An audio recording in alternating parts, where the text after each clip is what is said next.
네, 저희 같이 말씀 보도록 하겠습니다. 오늘은 로마서 3장 우리 10절부터 12절까지인데요. 짧은 세 절이니까 좀 같이 읽도록 하겠습니다. 시작.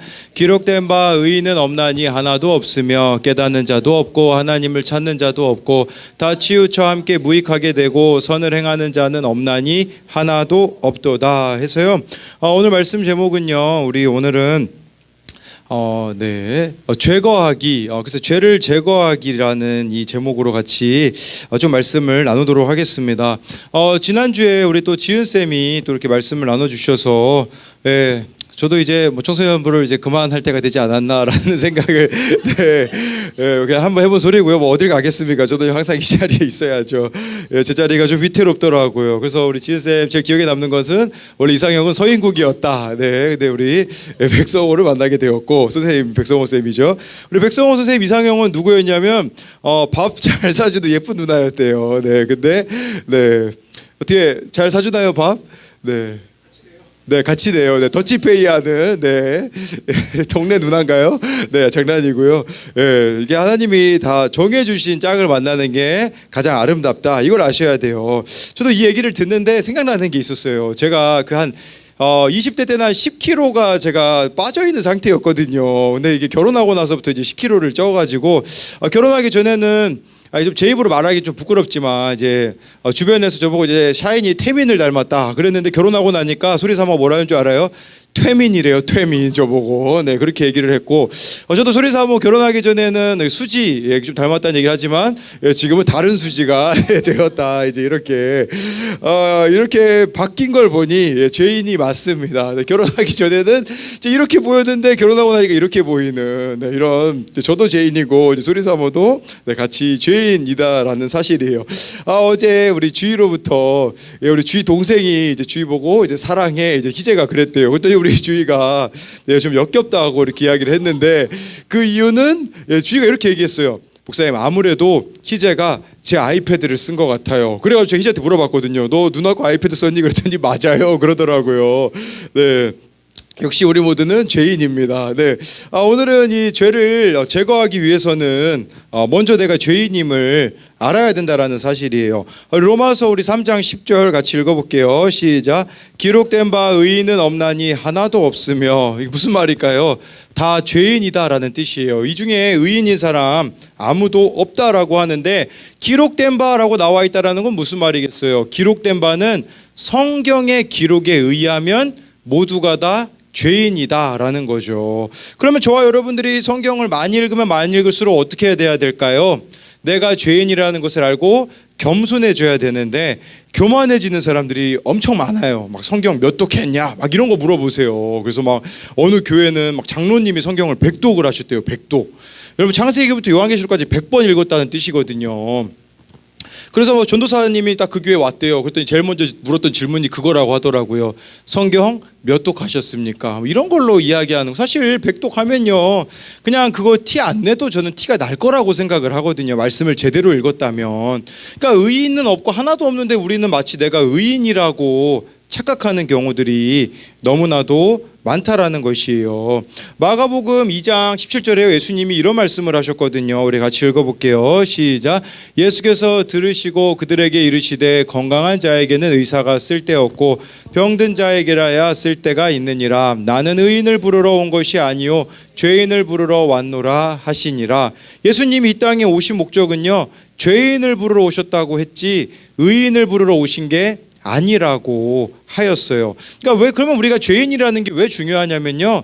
내가 죄인이라고 아는 사람만이 예수님을 찾기 때문이에요. 여러분들이 예수님을 안 찾고 있다라는 말 자체가 무슨 말이냐면 나는 죄인이라고 생각을 안 하고 있기 때문이라는 거죠. 많은 사람들이 예수님을 언제 만나는 줄 알아요? 한계 상황이 됐을 때. 그제서야 내가 죄인이라는 걸 깨닫는데 한번 여러분 생각해 보세요. 내가 학교에서 공부도 겁나 잘해요. 막 시험 볼 때마다 막 전교 1, 2등을 다퉈요. 거기다가 막 친구는요. 여러분들 핵인싸라고 생각해 보세요. 학교 가면 막 친구들이 나랑 밥 먹자 이렇게 막 이렇게 줄 서 있다고 생각해 보세요. 예수님이 믿어질까요? 안 믿어질까요? 안 믿어져요. 나에게 능력이 있다고 생각하는 순간 나는 죄인이라고 생각을 안 하기 때문이라는 것이겠죠. 근데 내가 죄인인 거를 모르고 살아가면 어떻게 될까요? 11절 12절에 나와 있거든요. 같이 읽어볼게요. 시작. 깨닫는 자도 없고 하나님을 찾는 자도 없고 다 치우쳐 함께 무익하게 되고 선을 행하는 자는 없나니 하나도 없도다.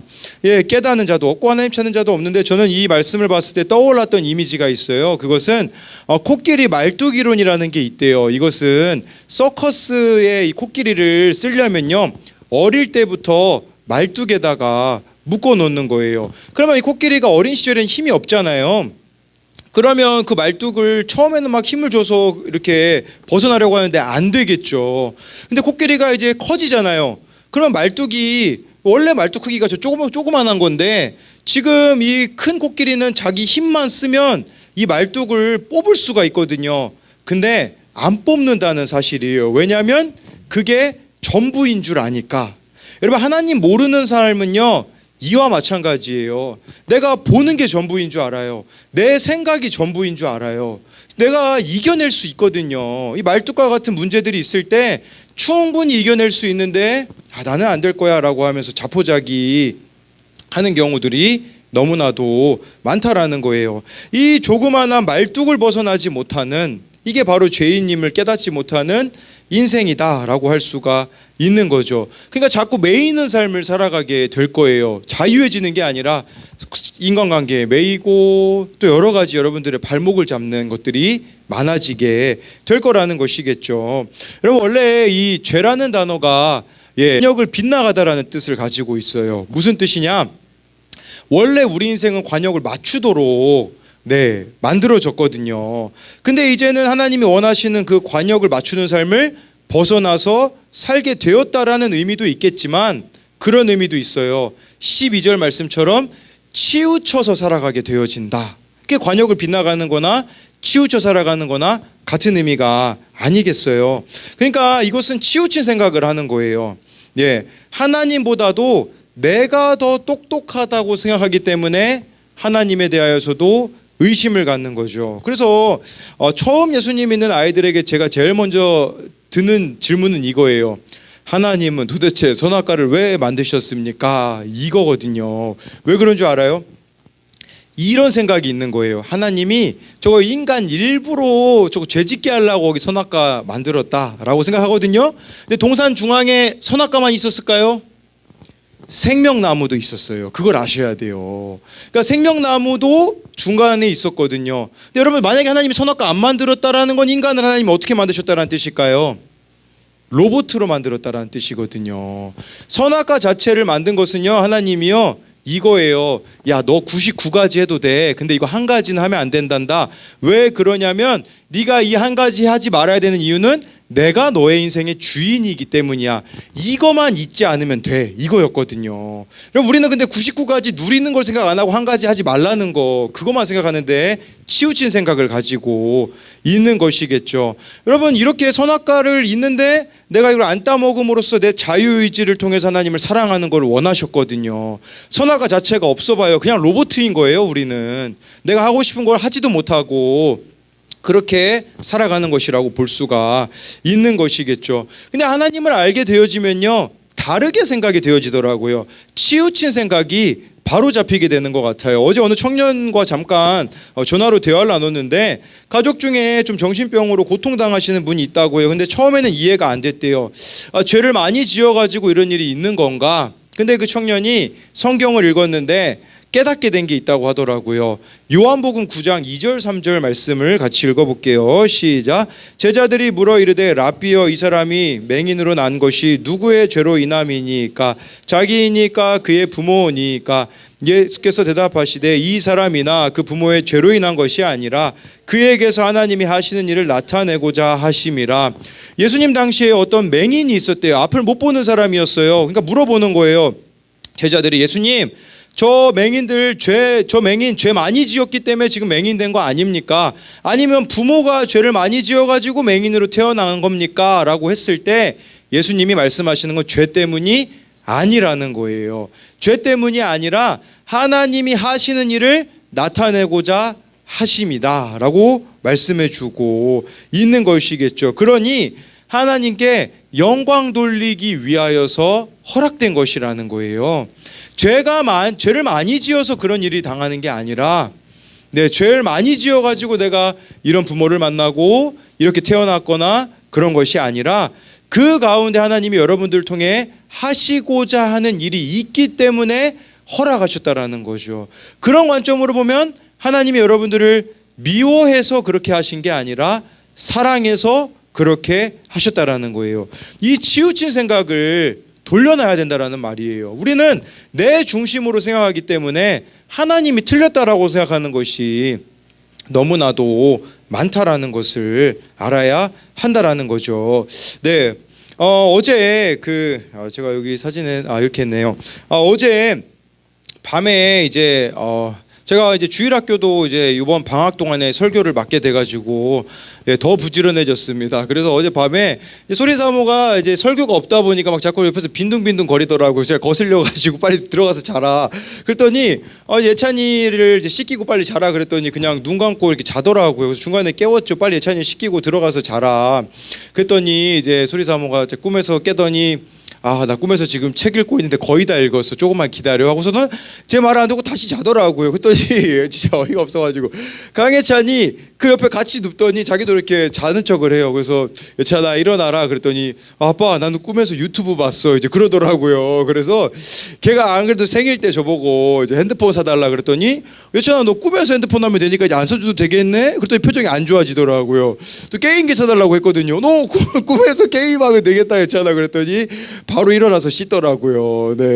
근데 오늘 이 주일학교 아이들에게도 그 얘기를 했어요. 너희들 한 5초 동안 눈을 감아봐라. 뭐가 떠오르는가? 그때 우리 강한결은 파피 구조대가 떠오르대요. 그러니까 걔가 일주일 동안 묵상한 게 만화였다라는 거죠. 근데 우리 예찬이랑 은성이는 얘도 좀 가능성이 보여요. 우리 예찬이는 외삼촌한테 그때 총 쐈다가 외삼촌 눈 맞은 게 생각이 났다. 이렇게 해서 회개해라 이렇게 이야기를 해줬죠. 우리 은성이는요 우리 서호 삼촌 등에다가 사마귀 올려놨던 게 이렇게 떠오른다고 옛날에 서호 삼촌 등에다 올려놔서 이렇게 얼음이 됐었던 그적이 있었거든요. 그래서 그것도 회개하라 이렇게 이야기를 해줬는데요. 제가 이 이야기를 드리는 것은 우리는 정말 그냥 생각하고 싶은 대로 생각하는 게 너무 많은 거죠. 눈 감았을 때 생각하라고 했을 때도 그냥 내 마음대로 생각을 하잖아요. 근데 우리가 이런 관점으로 봐야 돼. 우리 상처 많이 받는 사람들이 있잖아요. 내 입장에서는 받은 상처만 생각을 하거든요. 반대로 생각을 해야 돼요. 내가 얼마나 많은 사람에게 상처를 주고 있는가를 보면요. 그러면 우리 치우친 생각으로부터 벗어날 수 있어요. 이거를 기억해야 되는 거겠죠. 그리고 제가 지난번에 우리 곽희재한테 그 필리핀어를 하나 가르쳐 줬거든요. 사상빨리기타라고 해서 뺨 때리고 싶다 가르쳐 줬거든요. 정말 실수했어요. 그 얘기를 우리 강혜찬이 주워 들어가지고 저한테 사상빨리기타를 하더라고요. 그래서 어디에 있든지 죄를 짓지 죄는 부메랑이구나 이런 생각을 좀 해보게 됐는데, 여러분 내가 억울하다라고 느끼는 사람이 있다면 내가 누군가를 억울하게 한 적은 없는가, 내 모습을 보는 것이 중요하다라는 거예요. 그래서 적용 질문으로는 나는 죄인이기에 정말 예수님을 매일 필요로 하고 있습니까? 내가 치우쳐서 내 입장에서만 옳다고 생각하는 것은 무엇이 있나요? 이걸 생각해야 돼요. 두 번째로요, 죄거하기 위해서는요 말씀이 필요합니다. 로마서 3장 20절이에요. 시작. 그러므로 율법의 행위로 그의 앞에 의롭다 하심을 얻을 육체가 없나니 율법으로는 죄를 깨달음이니라. 제가 놀랐던 것은 예전에 우리 시편 큐티 할 때 율법이라는 단어가요 관역을 맞추다라는 뜻이래요. 히브리어로요. 그러니까 이게 무슨 말이냐, 율법은 지금 우리들에게는 말씀이라고 볼 수 있거든요. 말씀은 관역을 맞추게 해준다라는 말이에요. 말씀대로 살아가는 것은 하나님이 우리에게 원하시는 삶을 살아가게 만들어 준다라는 것을 뜻하는 것이죠. 그리고요 말씀을 통해서 내 모습을 볼 수 있는 게 말씀을 바르게 읽는 거예요. 말씀 이렇게 읽으시는 분들이 있어요. 우리 지은쌤이 여기 켈라 워십 옷을 입었는데 그 뒤에 보면 막 다윗이 한 고백이 영어로 쓰여 있거든요. 아까 우리 영어로 이것 좀 해석해봐라 그랬더니 근데 다들 이상한 얘기들 했거든요. 근데 저 내용이 뭐냐면 다윗이 17살 때요 골리앗하고 싸울 때 나는 창과 이 칼로 나가지 않고 만군의 여호와의 이름으로 나아간다 하면서 자기를 이렇게 다윗이라고만 대입하시는 분들이 있어요. 나는 마치 하나님을 위해서 이렇게 살아가고 저렇게 살아간다가 아니라 말씀을 통해서는요, 나의 죄인됨을 발견하는 것이 하나님이 우리에게 말씀을 주신 것이라고 할 수가 있습니다. 왜냐하면 율법의 행위로는 의롭다 하심을 얻을 육체가 없대요. 말씀을 100% 지킬 수 있는 사람이 없다라는 거죠. 근데 내가 말씀 잘 지키는 척 한다라는 것 자체가 말이 안 맞는다라는 것이겠죠. 말씀을 통해서 내가 이런 부분이 부족한가? 이런 죄를 짓고 있는가? 이걸 돌아보는 것이 말씀을 우리에게 주신 거라는 거죠. 여러분, 사실 여러분들이 제일 사랑하지 못하는 대상이 누굴까요? 머릿속에 여러 사람들 떠오를 수 있어요. 근데 사실 여러분들이 사랑하지 못하는 대상은 바로 여러분 자신일 수 있다라는 거죠. 그런데 말씀을 통해 내 모습이 보이면요, 내 모습 그대로를 인정하게 되어져요. 그리고요, 내 모습 그대로를 사랑하시는 하나님을 발견하게 되더라고요. 그러면 연약해도 부족해도 더 이상 연약하고 부족함이 문제가 되지 않더라고요. 저 같은 경우는 하나님이 목사로 20살에 부르셨거든요. 아니, 목사로 부르셨으면 많은 기능을 주셔야 되는데 저의 기능은 좀 제한적인 것 같아요. 이렇게 1대1로 만나면 말도 시원하게 하고 좀 재미있었으면 좋겠거든요. 근데 실제로는 제가 또 1대1로 만나면 노잼이잖아요. 진지충에다가. 그렇죠. 그래서 지난번에 우리들 교회에서 이렇게 8분이 와서 촬영을 했는데 저를 만나고서는 놀랐어요. 그분들이. 너무 재미가 없다고. 이제 설교할 때는 정말 재밌으신 것 같은데 실제로 만나니 말이 너무 없으시네요. 그러더라고요. 근데 제가 이래도 옛날에는 하나님한테 저 성격 좀 바꿔주세요 이렇게 기도했거든요. 하나님 외모 좀 바꿔주세요. 좀 우리 청소년 만나려면 좀 외모가 좀 아이돌 같아야 되는데 도라이 같거든요. 그러니까 이런 거 기도했는데 이제 의미가 없더라고요. 왜 의미가 없어졌냐? 알고 나를 부르셨거든요. 이게 믿어지니까 괜찮더라고요. 그러니까 내가 이렇게 부족한 걸 알고 목사로 하나님이 부르셨는데 누가 뭐라고 하겠어요. 이걸 여러분들이 알았으면 좋겠어요. 그 모습 그대로 하나님이 부르셨다라는 것은요, 누가 뭐래도 상관할 거 없어요. 하나님이 내 모습 이런 거 알고 나를 부르셨는데 누가 여러분들에게 뭐라고 할 수가 있겠냐라는 것을 말씀드리는 것이겠죠. 그렇기 때문에 내가 치명적인 약점으로 느껴지는 것이 있다고 할지라도 여러분들이 기억해야 되는 것은 하나님이 저와 여러분들 하나님의 자녀로 부르셨다라는 것이에요. 이것을 깨닫게 되어지면요, 나의 약점이, 연약함이 오히려 하나님을 드러내는 도구가 될 수 있다는 사실이에요. 네, 그래서 조용 질문으로는요, 매일 큐티하며 나의 죄인됨을 보고 하나씩 고쳐가고 있습니까? 하나님이 나를 사랑하신다는 것이 믿어지나요? 네, 제가 금요일부터 제가 어떻게 큐티를 하고 있는지를 이야기 드리면요, 나눔에는 안 올렸어요. 왜냐하면 설교 시간에 써먹으려고. 그때는 제가 따로 노트에다가만 적어놓는데 금요일에 이런 말씀이 있었어요. 혹 내가 하나님의 인자하심이 너를 인도하여 회개하게 하심을 알지 못하여 그의 인자하심과 용납하심과 길이 참으심이 풍성함을 멸시하느냐. 이 말씀이 무슨 말이냐면 하나님이 인자하심을 베풀어 줬을 때 회개하라는 뜻이에요. 나에게 좋은 일이 일어났을 때 그거는 회개해야 되는 것이다라는 말씀의 의미거든요. 근데 제가요, 뭘 회개하게 됐냐면요, 제가 솔직히 아내하고 저희 어머니한테 그런 이야기를 이번 한 주 동안 좀 했어요. 뭐라고 얘기했냐면, 나를 왜 이렇게 다른 교회에서 설교자로 이렇게 부르시는지 이해가 안 된다고 말했지만 솔직히 제 마음에는 어떤 마음이 있었을까요? 역시 강성광이야 라는 마음이 제 안에 있었죠. 그래서 어머니에게도, 제 아내한테도 이런 얘기를 듣고 싶었던 거예요. 역시 강성광이지. 근데 두 분이 침묵하시더라고요. 그래서 그냥, 근데 제가 이 말씀 보면서 한순간에 깨달아졌어요. 어떻게 깨달아지게 됐냐면, 내가 너무 부족하기 때문에 다른 교회 설교 자리에 세우셨구나. 그러니까 나는 아직도 인정받는 게 너무 좋은 거예요.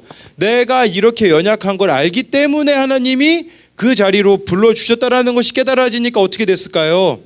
자랑했던 것이 부끄러워지더라고요. 아, 나는 아직도 마치 큰 교회 가가지고 설교해야 인정받아야 힘을 얻는 부끄러운 사람이구나. 자랑할 게 아무것도 없어지게 되어지더라고요. 어제 말씀에는요 이런 말씀이 있었거든요. 무릇 표면적 유대인이 유대인이 아니요 표면적 육신의 할례가 아니니라. 오직 이면적 유대인이 유대인이며 할례는 마음에 할지니 영에 있고 율법 조문에 있지 아니한 것이라. 그 칭찬이 사람에게서가 아니요 다만 하나님에게서니라. 이 말씀은요 쉽게 말씀드리면 이런 거예요. 겉으로 그리스도인인 척하지 마라. 속이 그리스도인인 게 진짜다라는 말씀이거든요. 저는 이 말씀이 어떻게 생각되어지냐면 겉으로 목사인 게 중요한 게 아니라 저에게는 진짜 제가 목사답게 살아가는 게 중요하다라는 것이 깨달아지게 되더라고요. 그러다 보니까요 이렇게 생각이 되어지더라고요. 뭐 지난주에 제가 가서 설교한 교회가 거의 한 2,000명 모이는 교회였거든요. 1부, 2부, 3부 거의 꽉 차는데 제가 이 말씀을 통해서 깨달았던 것은 뭐냐면 그 2,000명이 인정해 주는 목사가 되는 게 중요한 게 아니라 우리 교회 여기 있는 청소년들이 인정해 주는 목사가 되는 게 진짜구나라는 것을 깨닫게 되어지니까 다시 마음을 새롭게 하게 되어지더라고요. 아, 우리 교회 아이들, 우리 교회 청년들 정말 한 명 한 명이 너무나 귀한데 이들에게 내가 관심을 주지 않는다면, 이들을 내가 만나려고 하지 않는다면 나는 진짜 목사가 아니구나라는 생각을 하게 되었어요. 그래서 어제 우리 어느 청소년하고 이렇게 카톡을 나눴는데요. 네, 예, 그리고 너 이적할 생각하지 말아라. 이제 이렇게, 네, 아니, 우리 두 곳에서 이제 예배를 드리는 청소년이 있어요. 근데 제가 막 위기감이 느껴지더라고요. 혹시 지금 축구도 여러분 이적 시장이 있거든요. 이제 우리 또 이강인이 또 PSG로 갔잖아요. 혹시 이 아이도 그 교회로 가지 않을까 막 제가 부담이 되면서 잘해야겠다라는 마음이 생기더라고요. 그래서 어제 그 아이에게 너 이적할 생각하지 마라.